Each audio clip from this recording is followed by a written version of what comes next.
pulong, muna'y atuang ihalog kanunay, panahon nga kita manguros, there is always a cross, a crucible across that dimension. And we also have to make decisions.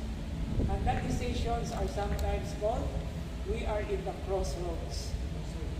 Ang simbahan nato, ang istruktura is, ang transept na ay cross. Altar na ay aisle, duha ka aisle, nagpulma na og cross. Okay? So that is the beautiful, but it is necessary. Importante, it is necessary. Now, what happened after that, after the end of the first session? They appointed presbyters. Now, the translation of presbyter is priest. But presbyter actually is elders. Okay? But that is the role. So they appointed presbyters for them in each church, and with prayer and fasting, commended them to the Lord in whom they had put their faith. So, and then they traveled through Pisidia and reached Pamphylia. So, layo na, balik na sila sa ilang agi. After proclaiming the word at Perga, they went down to Attalia. From there, they sailed to Antioch, where they had been commended to the grace of God for the work they had now accomplished. And when they arrived, they go to church together and reported what God had done with them and how He had opened the door of faith to the Gentiles.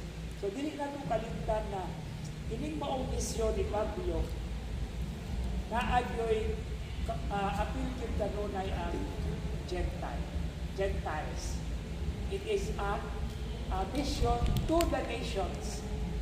Kaya ining tumura, pwede na natong i-distinguish. Peter is the missionary of the Jewish people, although Peter was the first one who converted a Gentile. But it was St. Paul. No? St. Paul who actually is called the apostle to the nations or the apostle to the Gentiles. Okay? And this is a very interesting note on that, because love is not only for the internal among us. It has to also be, it is not inclusive, it is not exclusive, but it is exclusive. Okay? Ang gugma, dili exclusive. It's inclusive. It involves everyone. Okay? So, una na siya. Now, the responsorial psalm, it is from Psalm 145, verses 8 to 13. And the response is, I will praise your name forever, my King and my God. Okay, so this is taken from a psalm that is attributed to David. And this is about acknowledging the greatness of God. Okay? The Lord is gracious and merciful, slow to anger in abounding in mercy. These are words of the covenant. And what is the covenant? Love. Okay? If we put into 4 letters, this first verse, verse 8, the Lord is gracious and merciful, slow to anger, abounding in mercy. That is love. And the Hebrew word for love is chesed. C-H-E-S-E-D, which we have in Ki Leolam Chasdo. Okay? Chasdo. Chesed is love.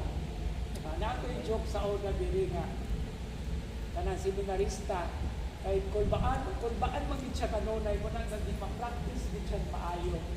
And then ang nasay na iya is salmo responsorio. No? Na sa dugay na niya practice, ang iyang confidence taas ra pud kaayo, bisugna na sa limit tingod siya nga ang Ginoo maayo ug maluluyon, dugay masuko, daling maglagot. Daling maglagot, dugay masuko pero daling maglagot.